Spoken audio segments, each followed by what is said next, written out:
नमस्कार छात्रगण। आज इस वीडियो में हम मैथिली शरण गुप्त विरचित कविता कैकेयी परिताप का केंद्रीय भाव देखेंगे। मैथिली शरण गुप्त जी के महाकाव्य साकेत में राम की कथा को एक नया मोड़ दिया गया है। उसमें कैकेयी और उर्मिला जैसे जो चरित्र हैं उनको कवि ने नई भावभूमि पर चित्रित किया है। लोग कैकेयी को आज तर्क विकर्कश, निष्ठुर और स्वार्थी समझते रहे हैं। राम को वनवास देने का कलंक उसके सिर पर ही मढ़ा गया, यानी कि सदियों से राम को वनवास देने का कलंक कैकेयी के सर पर ही मढ़ा गया है। लेकिन साकेत में कवि ने कैकेयी को इस लांछन से मुक्त करने का प्रयत्न किया है। कैकेयी का पश्चाताप का विषय भी यही है।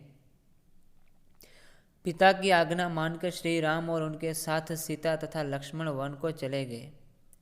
अब भरत को राजगादी का अधिकार मिल गया, परंतु भरत उस समय अयोध्या में उपस्थित न थे। वे अपने ननिहाल में थे। ननिहाल से लौटकर भरत ने अयोध्या का बदला हुआ रूप देखा। पिता स्वर्ग सिधार चुके थे, यानी कि उनके पिता की यानी कि दशरथ राजा की मृत्यु हो चुकी थी, और सीता और लक्ष्मण के साथ श्री राम भी वन को चले गए थे। सारे घर में मृदुनी छाई हुई थी, यानी कि सारे घर में उदासी छाई हुई थी। भरत ने अपनी माँ कैकेयी से कारण पूछा कि कैकेयी के उत्तर से उसने आघात लगा। भरत दुखी रहने लगे। एक दिन अयोध्या के कुछ नागरिकों के साथ भरत और कैकेयी चित्रकूट गए, जहाँ राम, सीता, लक्ष्मण आ रहे थे। राम ने अपने पिता की श्राद्ध विधि करके स्वजनों के साथ भोजन किया, और भोजन के पश्चात सभी लोग राम की कुटिया के आगे एकत्र हो गए। राम ने भरत से पूछा कि कहो भाई भरत, अब तुम्हारी क्या इच्छा है? तब भरत ने कहा, अब मेरी इच्छा क्या होगी प्रभु, मेरे ही कारण सारा परिवार नष्ट हो गया है। पिता स्वर्ग सिधार गए हैं, यानी कि पिता की मृत्यु हो गई है। आपने वन की राह ली है, और अब क्या बाकी रहा है, यानी कि अब अयोध्या में उदासी छा गई है, क्योंकि राजा दशरथ की मृत्यु हो चुकी है और श्री राम, लक्ष्मण तथा माता सीता भी वन में चले गए हैं। प्रभु ने भरत के उत्तर को सुनकर उसे दोनों हाथों से अपनी ओर खींचकर कहा, यानी कि प्रभु ने भरत को गले लगाकर कहा कि उसके आशय की था मिलेगी किसको, जनकर जननी ही जान न पाई जिनको। राम के इस वाक्य को सुनकर ही कैकेयी सबके सामने खड़ी होकर कहने लगी, यह सच है तो अब लौट चलो तुम घर को। यानी कि कैकेयी ने अपने मन के सारे पश्चाताप को सभा के सामने बिना किसी हिचकिचाहट से व्यक्त किया।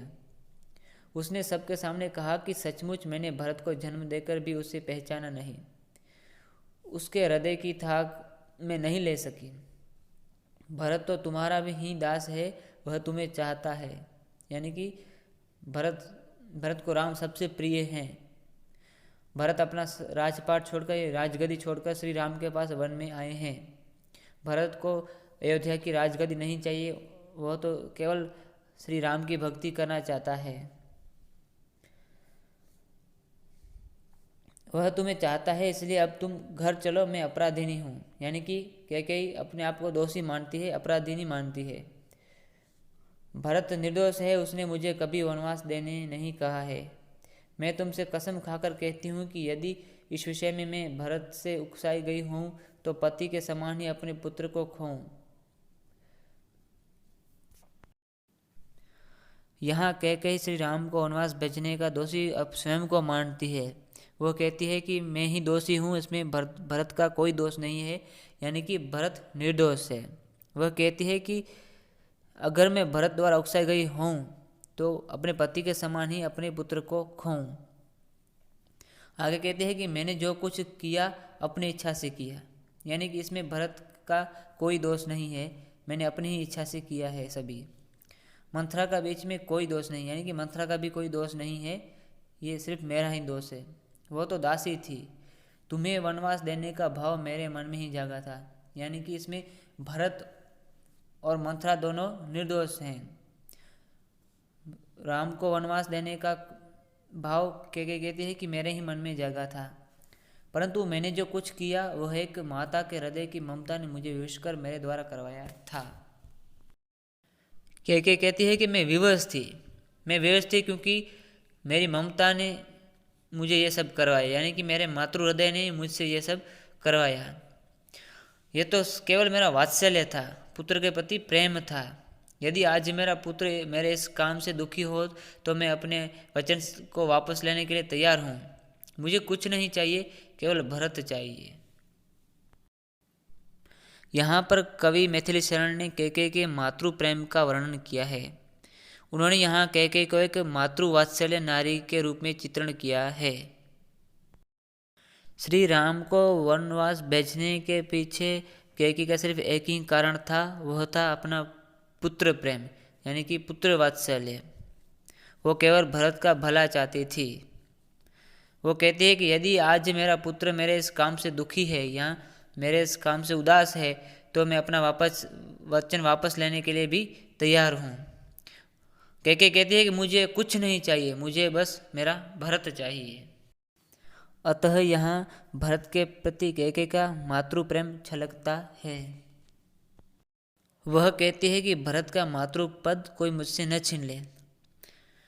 थूके मुझ पर त्रैलोक के भले ही थूके, जो कोई जो कह सके कहे क्यों चुके। छीने न मातृपद किंतु भरत का मुझसे, है राम दुहाई करूं और तुझसे। वह कहती है कि वत्स राम, सचमुच मैंने भरत को आज तक पहचाना नहीं। मैंने उसका बाह्य मात्र ही देखा, उसके हृदय की भावना नहीं देखी। यानी कि भरत के हृदय में जो अपने भाई के प्रति प्रेम था, कि श्री राम के प्रति प्रेम था, कैकेयी ने उसको कभी देखा ही नहीं। उसने केवल भरत को बाहर से ही जाना था, उसको भीतर से जाना नहीं था। यानी कि भरत के हृदय में जो श्री राम के प्रति प्रेम था वो कैकेयी ने देखा नहीं था या कैकेयी समझ नहीं पाई थी। इसलिए तो आज यह परिस्थिति पैदा हुई है। यानी कि कैकेयी कहती है कि अगर मैं भरत के हृदय के अंदर जो श्री राम के प्रति प्रेम था, लगाव था, अगर उसको मैं पहले ही पहचान जाती तो शायद आज ये परिस्थिति ना आती, यानी कि आज ये परिस्थिति पैदा ना होती। भले ही युग युग तक यह कहानी चलती रहे कि रघुकुल में भी एक अभागिन रानी थी जिसको महास्वार्थ ने घेर लिया था। कैकेयी के इस परिताप को देखकर राम गदगद हो गए और उन्होंने सबके सामने कहा, 100 बार धन्य वह एक लाल की माई, जिस जननी ने है जना भरत सा भाई। प्रभु के स्वर में स्वर मिलाते हुए सभी नागरिक कैकेयी को इस वत्सलता पर धन्यवाद देने लगते हैं।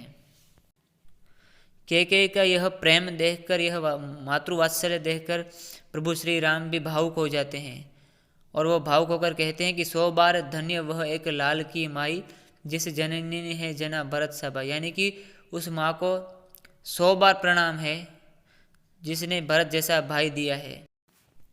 यहाँ श्री राम कैकेयी के मातृ वात्सल्य का, मातृ प्रेम का गुणगान करते हैं।